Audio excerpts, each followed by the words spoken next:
하나님께서 이 땅에 세우신 가정, 이것은요 하나님께서 이 땅에 어떤 제도보다도 먼저 세우신 것이라는 겁니다. 가정은 작은 하나님의 나라이고 이 가정을 통해서 하나님이 많은 일들을 이루어 가시는 것이죠. 그만큼 가정은 성도에게 있어서 굉장히 중요한 곳입니다. 그리고 이 가정은 하나님의 창조의 연장선이죠. 하나님께서 남자와 여자를 지으시고 그 부부의 연을 맺어 생육하고 번성하여 땅에 충만하라, 그렇게 복 주신 것이 바로 이 가정이라는 겁니다. 이 가정은 그냥 세워지는 것이 아니죠. 두 남녀가 하나님 앞에서 언약을 맺은 그 결혼을 통해서 이루어지는 겁니다. 여러분들도 다 결혼할 때 서약하셨죠? 나는 비가 오나 눈이 오나 나의 배우자를 사랑하겠습니다. 괴로우나 즐거우나 배우자만을 사랑하며 죽음이 두 사람을 갈라놓을 때까지 흰머리, 검은 머리가 팥불이 되도록 영원히 함께할 것을 맹세합니다. 아마 이런 비슷한 류의 그런 결혼 서약을 하셨을 겁니다. 기억이 잘 나실지 안 나실지 모르겠지만 분명히 하셨죠. 이 서약을 하셨다는 것은요, 하나님 앞에서 언약을 맺어 가정을 이루었다, 이것을 이야기하는 겁니다. 이처럼 가정은 그냥 남녀가 우연히 만나서 그렇게 이루어지는 것이 아니라 하나님의 뜻과 섭리 가운데서 그렇게 만들어진 것이라는 것이죠. 그래서 하나님이 인간에게 베풀어 주신 가장 큰 축복 가운데 하나가 가정이고요, 그 안에서 이 인간은 삶의 평화와 기쁨을 누릴 수 있는 겁니다. 하나님이 복 주신 것이 가정이라고 하면 분명히 우리는요 그 복을 누려야 할 텐데, 과연 이런 복을 누리며 살고 있는가? 오늘 말씀을 통해서 아름답고 든든한 믿음의 가정이 세워지기 위해서 우리가 해야 되는 것은 어떤 일인가 하는 것을 같이 생각해 보려고 합니다. 오늘 본문은 솔로몬이 자기 자녀에게 교훈하는 내용입니다. 그들이 결혼을 하고 가정을 꾸린 이후에 어떻게 살아야 하나님을 벗어나는 일이 없이 자신의 가정을 잘 지키고 복된 것으로 만들 수 있는 것인가 하는 것을 오늘 교훈하고 있는 것이죠. 15절에 보면 너는 내 우물에서 물을 마시며 내 샘에서 흐르는 물을 마시라. 여기서 내 우물, 내 샘이라는 말은 아내를 일컫는 말입니다. 아가서에서도 이런 표현을 사용해서 아내를 부르죠. 아가서 4장 15절에 보면 그대는 동산에 있는 솟아나는 우물이며 레바논에서 흘러나오는 시냇물입니다. 우물, 샘물 이런 말만 들어도 뭔가 이렇게 좀 생동감이 도는 그런 단어라고 생각할 수 있죠. 이 우물은 기근 중에도 물을 공급하는 곳입니다.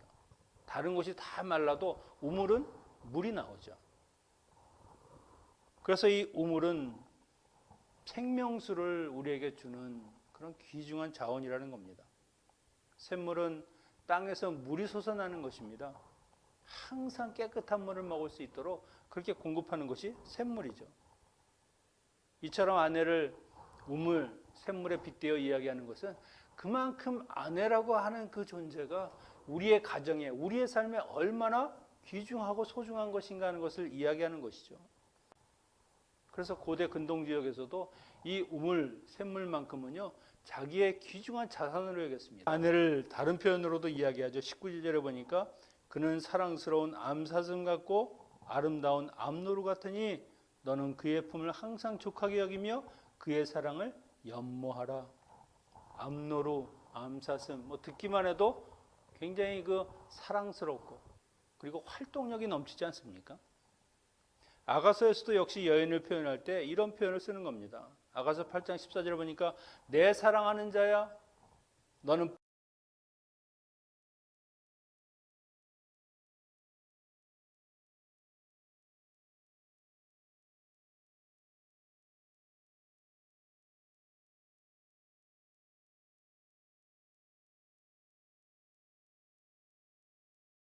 것보다 당신과 헤어질 것을 생각하니까 너무 마음이 아프다. 그 말이 저는 기억에서 떠나지 않습니다. 그래서 그 사건 이후로 지금까지 살면서 그냥 같이 살고 있는 것으로 감사하고 그냥 기쁘고 그 외에 다른 것은 좀 모자라고 좀 없어도 아무 상관이 없다. 그냥 사랑하는 당사자와 내가 그게 같이 살고 있으면 되는 거지. 다른 게 뭐 그렇게 중요하냐. 한번 헤어질 뻔했으니까, 잃어버릴 뻔했으니까 그것이 얼마나 소중한지를 깨닫게 되는 것이죠. 그런 일이 없었다고 하면 모르죠. 뭐 지금 어떻게 됐을지. 아마 그냥 무미건조하게 그렇게 사는지도 살 수도 있었을지 모르겠습니다. 그래서 우리가 사는 동안은 서로 사랑하고 즐거워하고 그 주어지는 시간을 하나님이 주시는 그 복을 누리며 살아야겠다. 그런 결심을 하고 그렇게 살고 있는 것이죠. 어떤 분이 이런 말씀을 하셨습니다. 남편이 살았을 때는 그렇게 미웠는데 아주 그냥 꼴도 보기 싫을 정도로 미웠는데 지금 남편이 없고 나니까 그 사람이 그렇게 그립다는 겁니다. 보고 싶고. 그래도 옆에 있을 때 그때가 좋았다 이런 말씀을 하시더라고요. 여러분 지금 옆에 있는 사람이 얼마나 소중한지 여러분 아마 잘 모를지 모르겠습니다. 그러나 그 옆에 누군가가 있다는 것 그것만큼 우리에게 참으로 복된 일이 없다는 겁니다. 있을 때 마음껏 사랑하고 마음껏 즐거워하고 이런 날도 분명히 끝날 때가 있다는 것이죠. 물론 그 이후에는 우리가 하나님의 나라에서 영원히 함께 사는 그런 기쁨이 있지만 잠시 이별하는 순간이 있다는 겁니다. 우리가 이 세상에서 이 부부의 연을 맺어서 이 가정을 이루고 함께 사랑하며 사는 시간은 오직 이 땅에서입니다. 주님께서도 남편에게 이렇게 권고하는 말씀을 하셨습니다. 에베소 5장 25절 이하에서 남편과 아내 사랑하기를 그리스도께서 교회를 사랑하시고 그 교회를 위하여 자신을 내어주신 같이 하라. 이는 곧 물로 씻어 말씀으로 깨끗하게 하사 거룩하게 하시고 자기 앞에 영광스러운 교회로 세우사 티나 주름 잡힌 것이나 이런 것들이 없이 거룩하고 흠이 없게 하려 하심이라. 주님이 교회를 사랑하시는데 얼마나 사랑하시는지 물로 말씀으로 깨끗하게 씻어서 티나 어떤 주름이나 어떤 흠이 없도록 그렇게 사랑하셨다는 겁니다. 이와 같이 남편들도 자기 아내 사랑하기를 자기 자신과 같이 할지니 자기 아내를 사랑하는 자는 자기를 사랑하는 것이라. 주님이 이렇게 교회를 사랑하셨는데 남편들이요 너희도 아내를 이처럼 사랑해야 된다. 영광스럽게 거룩하게 흠이 없도록 그 삶의 구김살이나 어떤 흠이나 걱정이나 염려가 없도록 그렇게 남편이 모든 본분을 다해서 그렇게 사랑하고 아끼고 그렇게 소중하게 살아가야 한다는 것이죠. 물론 주님께서는 아내에게도 이야기하셨습니다. 아내들이여 자기 남편에게 복종하기를 주께 하듯 하라. 이는 남편이 아내의 머리됨이 그리스도께서 교회의 머리됨과 같으니 그가 바로 몸의 구주시라. 그러므로 교회가 그리스도에게 하듯 아내들도 범사에 자기 남편에게 복종할지라. 그리스도에게 하듯이 우리 가정의 머리로 우리 가정의 리더로 인정하고 오직 그 남편을 따르는 것이 아내의 역할이라는 것이죠. 아내는 하나님께서 남편을 돕는 배필로 만들어졌습니다. 특별히 그 남자의 갈비뼈를 가지고 만들어주셨죠. 그 갈비뼈를 가지고 만드는 이유가 무엇인가 하는 것에 대한 재미있는 글이 있습니다. 만약에 아내를 다리뼈로 만들었으면 밟는 습성이 생길 것이고 팔뼈를 쓰면 삿대질을 할 것이고 머리뼈를 재료로 쓰면 아담의 훈장 노릇을 할 것이고 더군다나 턱뼈 같은 것을 뽑았으면 말이 많아 싸움이 그칠 날이 없을 것이고 어깨뼈를 쓰면 거들먹거릴 것이고 목뼈를 사용하면 교만할 것이니 행복한 짝이 될 수 없다. 그러나 갈비뼈를 쓴 이유는 그것은 팔 밑에 있으니 보호자의 뜻이고 심장과 가장 가까우니 사랑의 재료이고 갈비뼈가 나란히 줄지어 있는 것도 동고동락하면 나란히 걸어가라는 의미로 가장 적절한 재료이다. 하나님께서 그래서 갈비뼈를 사용하셨다라고 하는 그런 글이 있습니다. 여러분, 가정은 혼자서 세울 수 있는 것이 아닙니다. 혼자서 지킬 수 있는 것도 아니죠. 할 수 있으면 함께 하는 것이고 서로 돕는 것입니다.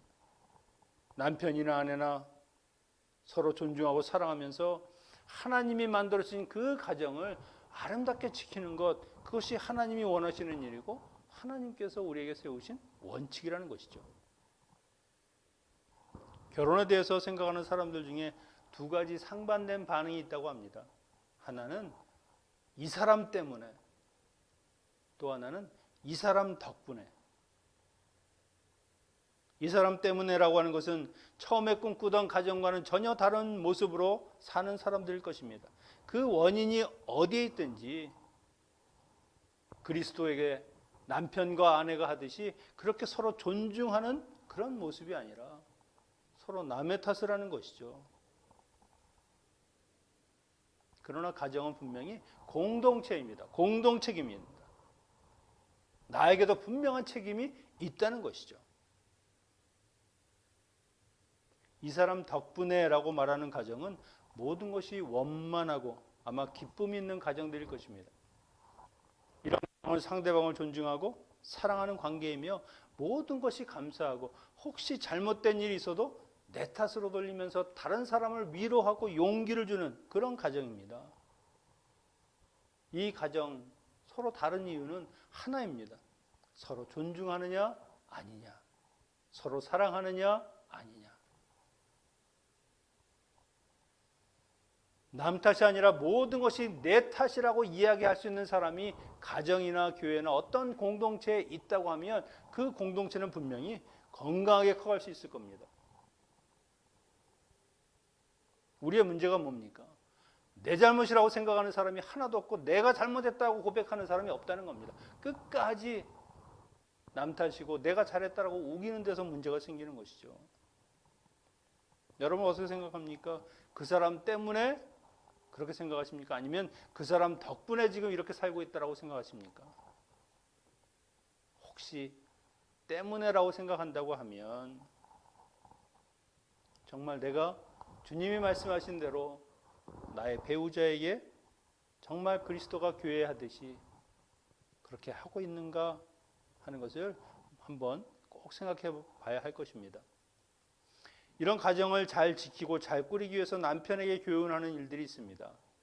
17절에 보면 그 물이 내게만 있게 하고 타인과 더불어 그것을 나누지 말라. 하나님이 세우신 원칙은 일부 일처제입니다. 한 남자와 한 여인이 결혼하는 것입니다. 그 말은 자기 배우자만을 사랑하고 그 사람만으로 만족하는 삶을 살아가는 것이죠. 그리고 또한 그 사람에게 나의 모든 것을 쏟아붓고 최선을 다하라는 겁니다. 거기에 최선을 다하지 않으면서 다른 것을 기웃거리고 또한 다른 것에 어떤 나의 마음을 나누는 것은 잘못되었다는 것이죠. 절대 사랑은 나눌 수 없고요. 절대 하나님이 주신 이 결혼이라고 하는 것, 그것은 정말 하나님이 원하시는 그 뜻을 따라가야 하는 것이죠. 18절에서도 내 셈으로 복되게 하라. 내가 젊어서 취한 아내를 즐거워하라. 셈으로 복되게 한다. 이것은 아내를 행복하게 하라는 겁니다. 복이 무엇입니까? 삶에서 즐거움과 기쁨이 넘치는 것, 그게 복이죠. 젊어서 취한 아내라고 했습니다마는 지금 함께 사는 그 사람, 그와 정말 사랑을 잘 지켜가면서 서로 즐겁고 기쁨이 넘치는 가정을 만들어가라는 것이죠.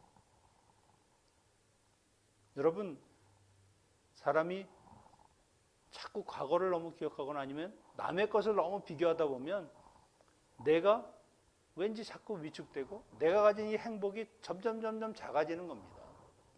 남하고 무슨 상관이 있습니까?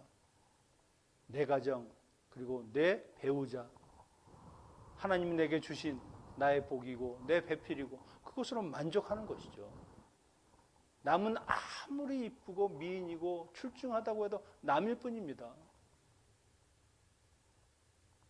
지금 내 옆에 있는 그 사람에게 최선을 다하고 그 사람을 사랑하지 못하면서 무엇을 할 수 있겠습니까?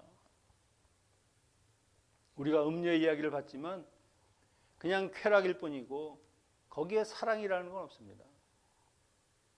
그 자리, 그 침상에서 나오는 그 향기와 모략과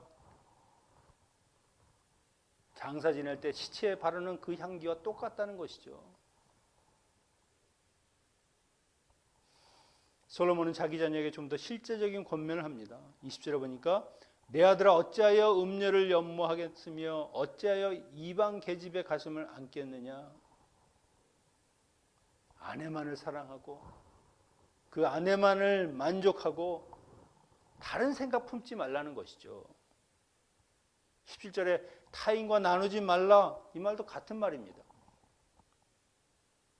결혼을 통해서 하나님이 맺어준 나의 배필에게 너의 모든 것을 걸어라. 성실하게 의무를 다하고 그 의무 속에는 아내를 사랑하며 아끼며 존중하는 것까지 다 포함된 겁니다. 여러분, 오늘 한국 사회의 문제가 무엇입니까? 뭐 한국 사회뿐만입니까? 우리가 사는 이 생활의 주변에 가장 큰 문제는 이미 너무 타락해 있다는 겁니다. 성적인 타락뿐만 아니라 죄가 죄로 느껴지지 않는 그런 영적 무감각이 문제라는 것이죠. 사람들은 뭔가 홀린 것처럼 정신없이 그냥 정욕과 쾌락만을 즐기면서 그것만 추구하는 겁니다. 주변에 너무나 많은 사람들이 하니까 뭐 이 정도야. 왜 나는 못할까? 오히려 이런 생각을 하고 산다니까 얼마나 심한 것입니까? 하지만 분명히 하나님은 기준을 정하셨습니다. 결혼을 통해서 그 부부가 순결과 정결과 그런 영적인 것까지도 하나님 앞에 순결한 삶을 살라는 것이죠. 그것 하나님이 세우신 것임에도 불구하고 많은 사람들이 탈선의 길을 걷는 것, 결국 하나님 말씀하신 대로 그 부부간의 온전한 사랑과 거기에 온전한 것을 다 투자하지 않으니까 그것이 문제라는 것이죠. 만약에 서로 배우자 간에 정말 사랑하는 사람이고 그 신뢰가 돈독하다고 하면 어찌 이런 일들을 할 수 있겠습니까? 남편들이 아내를 샘물과 암사슴처럼 사랑하고 또한 아내도 그리스도를 그렇게 섬기듯이 그렇게 남편을 사랑한다고 하면 그 틈 사이에 끼어들 것은 아무것도 없다는 것이죠. 절대로 그 사이를 깨트릴 것이 없습니다.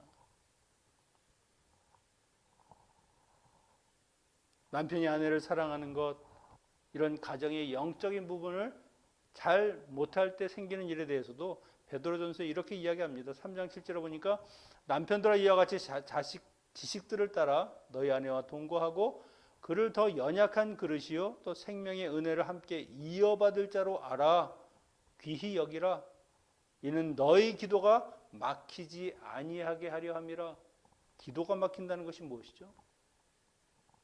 가정에 문제가 생기니까 영적인 생활이 되지 않는 겁니다. 기도를 하려고 해도 기도가 턱턱 막힐 정도로 이 삶의 근심과 걱정이 가득한 것이죠. 서로 사랑하고 서로 존중하지 않고 불화하게 되면 이 영적 생활의 원동력이 막히는 겁니다. 그러면 신앙도 흔들리고 믿음도 흔들리고 굉장히 위태로워지기 쉬운 것이죠. 분명히 아담이 하와를 보고 이는 뼈 중에 뼈요 살 중에 살이라고 그렇게 외쳤습니다. 진심으로 기뻐하면서 자기 아내를 맞았는데 우리도 마찬가지로 그렇게 아내를 맞이하고 그렇게 남편을 맞이했습니다. 그랬으면 과연 내가 그 말대로 지금 그렇게 살아가고 있는가? 아니라고 하면 무엇이 문제인가 하는 것을 다시 생각해 봐야 하는 것이죠. 이렇게 하나님께서 우리에게 말씀하신 대로 정말 서로 사랑하는 그런 삶을 살아야 하는 가장 큰 이유가 무엇이냐? 21절에 보니까 대저 사람의 길은 여호와의 눈앞에 있나니 그가 그 사람의 모든 길을 평탄하게 하시느니라. 잠언에서 강조하는 것은 두 가지입니다. 하나는 하나님의 지혜, 하나님의 말씀, 또 하나는 하나님의 공의입니다. 분명히 그 사람이 뿌린 대로 그렇게 심판하시고 뿌린 대로 거두게 하시는 그 하나님. 여기에서도 그 말씀이죠. 여호와의 눈앞에 있으니까 그 죄를 숨길 수 있는 사람이 아무도 없다는 것이죠. 여기서 모든 길을 평탄하게 한다. 이 평탄하게 한다는 말은요, 저울에 따라서 정확하게 잰다는 겁니다. 뭐가 잘못되었는지, 모자라는지, 넘치는지. 하나님께서 우리의 삶의 행위를 정확하게 달아보신다는 것이죠. 그래서 모자라면 모자라는 대로 분명히 그 행위대로 갚아주시는, 그 감찰하시는 하나님이 계시니까 우리가 함부로 죄악 가운데 살 수가 없는 겁니다. 죄를 미워하시는 하나님, 그 하나님이 반드시 그 죄를 물으시고 갚으셔서, 여기에 보면 악인은 자기의 악에 걸리며 그 죄의 줄에 매인다. 결국 사망의 길로 가는 지름길이라고 하는 것입니다.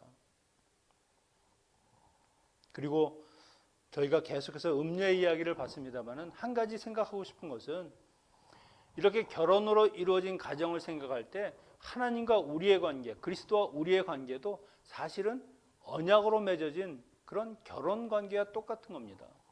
이스라엘 백성과 하나님, 남편과 아내로 하나님께서 말씀하시죠. 그들은 남편인 나를 버렸다. 우리가 그리스도와 우리의 관계도 신랑과 신부로 이야기하지 않습니까? 결혼한 관계. 이스라엘 백성들이 이렇게 하나님과 남편과 아내의 관계임에도 불구하고 늘 하는 것이 무엇입니까? 그 남편을 떠나서 다른 남편과 같은, 다른 남편이 아니죠, 다른 남자와 같은 그 이방신들을 섬기는 그 음행을 함으로 인해서 하나님을 멸시하고 하나님을 능멸하고 그 말씀대로 살아가지 않았다는 것이 바로 이런 음행을 했다는 것이죠. 그것이 간음이고 간통이라는 겁니다. 우리 인간관계뿐만 아니라 하나님과 우리의 관계도 분명히 언약되어 있으면 그 언약대로 지키고 살아야 하는 것이 우리의 도리고 우리의 법칙인데, 그것을 깨어버리고 내 마음대로 하나님 아닌 다른 것을 쫓아 사는 그런 삶의 모습을 하나님이 이 음녀에 비교해서 이야기하시는 것이죠. 가정의 모습이 하나님이 우리와 함께하는 그런 관계와 상당히 비슷하다는 것이죠. 그래서 우리가 사는 길은 무엇입니까? 우리에게 주신 이 귀한 약속, 그 언약을 붙들고 사는 것이고, 그것을 지키기 위해서 지혜가 필요한 것입니다. 말씀을 정리합니다. 여러분, 하나님이 분명히 우리의 가정을 만들어 주신 것이라고 생각한다고 하면 우리는 반드시 내게 주어진 그 가정을 아름답고 그리고 하나님이 원하시는 그런 가정으로 만들어가야 할 책임이 있습니다. 하나님께서 인간에게 생육하고 번성하고 땅에 충만하라 축복하셨으면 이 복은 인간이 하나님께서 그 제정하신 이 결혼 생활을 통해서만 얻을 수 있다는 것이죠. 이 풍부한 생명력과 가정생활의 즐거움, 하나님 주신 그 가정을 온전히 지키도록 서로 사랑하고 서로 아끼고 서로 존중하고 그렇게 행복한 가정을 이룰 때 그 가정 속에서 우리는 주님이 주시는 그 축복을 마음껏 누리게 될 것입니다. 여러분, 물론 우리가 살아가는 삶이 쉽지 않고 녹록지 않습니다. 때로는 어려운 일들이 우리 가정에 있을 수도 있죠. 하지만 참고 인내하면서 하나님이 주시는 그 복을 누리는 것까지 우리는 끝까지 견뎌야 하는 겁니다. 정말 견딜 수 있을 때까지 사랑하고 또 사랑하고, 그래도 안 되면 또 사랑하고, 그러면 하나님께서 그것을 그냥 내버려 보시겠습니까? 반드시 그 가정을 하나님의 가정으로 만들어 주실 것입니다. 이런 복된 가정의 그 축복을 누리시는 우리 모두가 되시기를 축원합니다.